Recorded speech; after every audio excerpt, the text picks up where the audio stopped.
نحمدہ و نصلی علی رسول کریم اما بعد اعوذ باللہ من الشیطان الرجیم بسم اللہ الرحمن الرحیم۔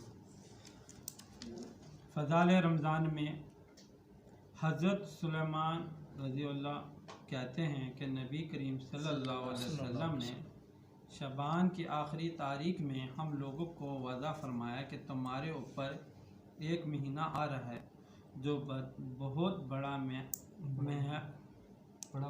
بڑا مہینہ ہے، بہت مبارک مہینہ ہے۔ اس میں ایک رات ہے شب قدر، جو 1000 مہینوں سے بڑھ کر اللہ تعالیٰ نے اس کے روزوں کو فرض فرمایا اور اس کی رات قیام یعنی تراویح کو ثواب کی چیز بنایا ہے۔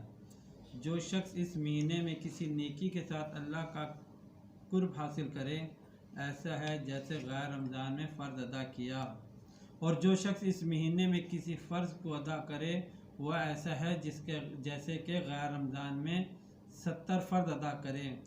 یہ مہینہ صبر کا ہے اور صبر کا بدلہ جنت ہے، اور یہ مہینہ لوگوں کے ساتھ غم خواری کرنے کا ہے۔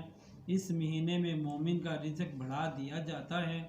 جو شخص کسی روزے دار کا روزہ افطار کرائے، اس کے لیے گناہوں کے معاف ہونا اور آگ سے خلاصی کا سبب ہوگا، اور روزے دار کا ثواب کے معنی اس کا ثواب ہوگا، مگر اس روزے دار کا ثواب سے کچھ کم نہیں کیا جائے گا۔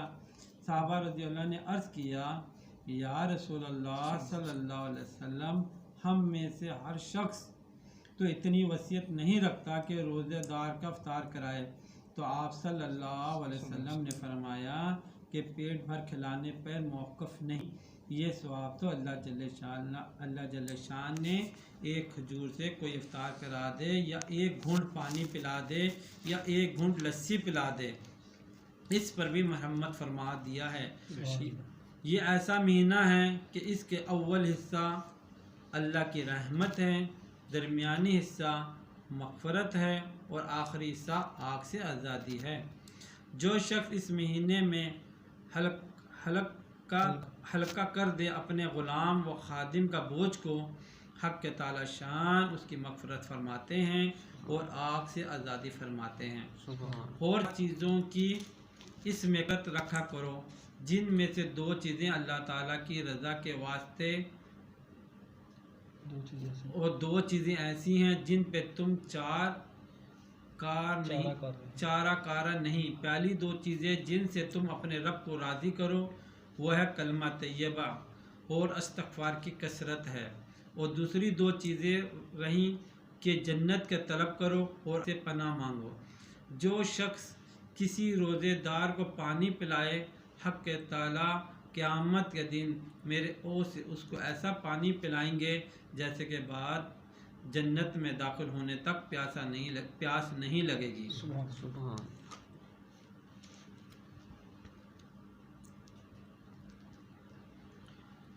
فائدے میں لکھتے ہیں محدثین کو اس کے بعض روایتوں میں کلام ہے، لیکن اول تو فضائل میں اس کا قدر کلام قابل تحمل ہے، دوسرا اس کا اکثر مضمین کی دوسری روایتیں معید ہیں۔ اس حدیث سے چند امور معلوم ہوتے ہیں۔ اول، نبی کریم صلی اللہ علیہ وسلم کا اہتمام کہ شعبان کے آخری تاریخ میں خاص طور پہ اس کو واضح فرمایا اور لوگوں کو تنبیہ فرمائی کہ تاکہ رمضان المبارک کا 1 سیکنڈ بھی غفلت سے نہ گزرے جائے۔ پھر اسے واضح میں تمام مہینے کی فضیلت بیان فرمانے کے بعد چند اہم امور کی طرف خاص طور متوجہ فرمایا۔ سب سے اول شب قدر، کہ وہ حقیقت میں بہت ہی اہم رات ہے۔ ان اوراق میں اس کا بیان دوسری فصل میں مستقل آئے گا۔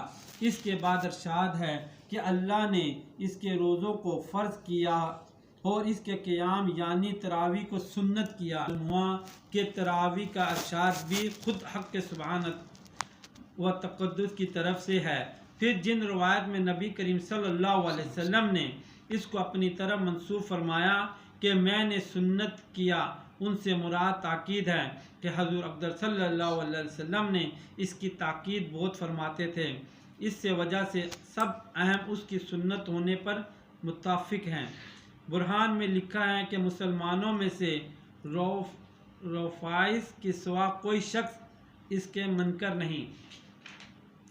حضرت مولانا الشاہ عبدالحق صاحب محدث دہلوی رحمۃ اللہ نے دہلوی نے مصابت بالسنا میں بعض کتاب فقط سے نقل کیا ہے کہ کسی شہر کے لوگ اگر تراویح چھوڑ دیں تو اس کے چھوڑنے پر امام ان سے مقتلا کرے۔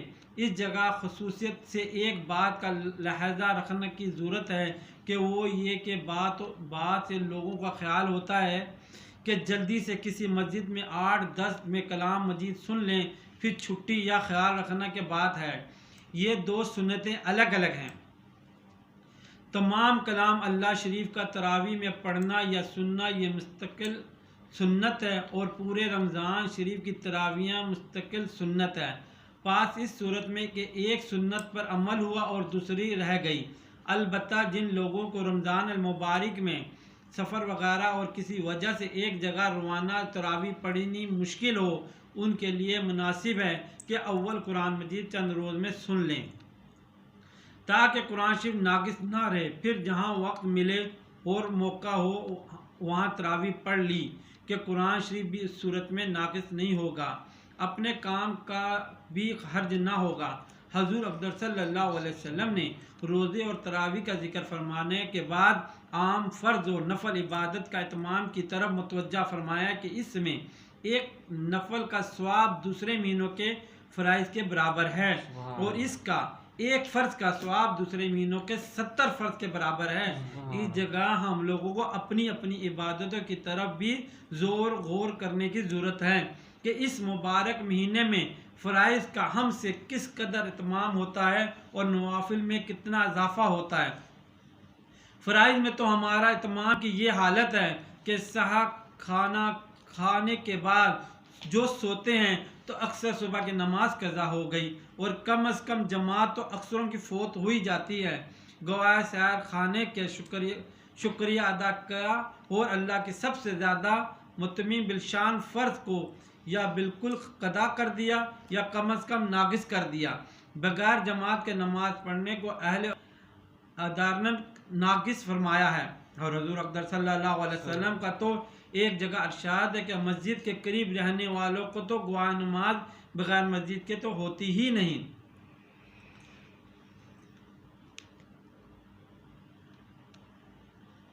مظاہر حق میں لکھا ہے کہ جو شخص بغیر عذر کے بدون جماعت نماز پڑھتا ہے اس کے ذمے سے فرض تو ساختہ ہو جاتا ہے مگر اس کی نماز کا ثواب نہیں ملتا۔ اس طرح دوسری نماز مغرب کی بھی جماعت اکثروں کے افطار کی نظر ہو جاتی ہے، اور رکعت اولی یا تکبیر اول کا تو ذکر ہی کیا ہے، اور بہت سے لوگ تو عشاء کی نماز بھی تراویح کے احسان کے بدلے میں وقت سے پہلے ہی پڑھ لیتے ہیں۔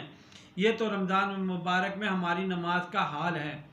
جو اہم ترین فرائض ہیں کہ ایک فرض کے بدلے میں 3 کو ضائع کیا، یہ 3 اکثر ہیں، ورنہ ظہر کی نماز کل کی نذرانہ اور کیلولہ کی نظر، اور عصر کی جماعت افطاری کا سامان خریدنے کے نظر ہوتا ہے، آنکھوں سے دیکھا گیا ہے۔ اس طرح اور فرائض پر آپ خود غور فرمائیں کہ کتنا اہتمام رمضان المبارک میں ان کا کیا جاتا ہے، اور جب فرائض کا یہ حال ہے تو نوافل کا کیا پوچھنا۔ اشراق اور چشت تو رمضان المبارک میں سونے کی نظر ہو جاتی ہیں، اور اوابین کا کیسے اہتمام ہو سکتا ہے جب کہ ابھی روزہ کھولا ہے اور آئندہ تراویح کا سہم ہے، اور تہجد کا وقت تو ہے ہی عین سحر کھانے کا وقت، پھر نوافل کی گنجائش کہاں۔ لیکن یہ سب باتیں بے توجہ اور نہ کرنے کی ہیں، تو ہی اگر نہ چاہے تو باتیں ہزار ہیں۔ کتنا اللہ کے بندے ہیں کہ جن کے لیے انہی اوقات میں سب چیزوں کی گنجائش نکل آتی ہے۔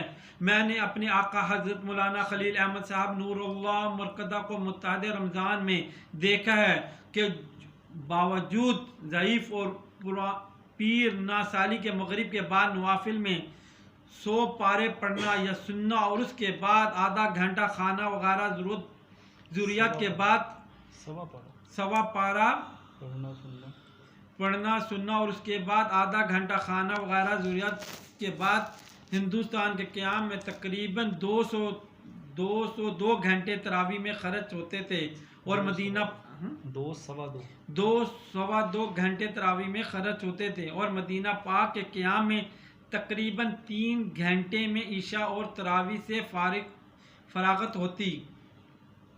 اس کے بعد آپ حسب اختلاف موسم 2-3 گھنٹے آرام فرمانے کے بعد تہجد میں تلاوت فرماتے، اور صبح سے نصف گھنٹے قبل سحر تناول فرماتے۔ اس کے بعد صبح کی نماز تک کبھی حفظ تلاوت فرماتے اور کبھی اور وظیفے میں مشغول رہتے۔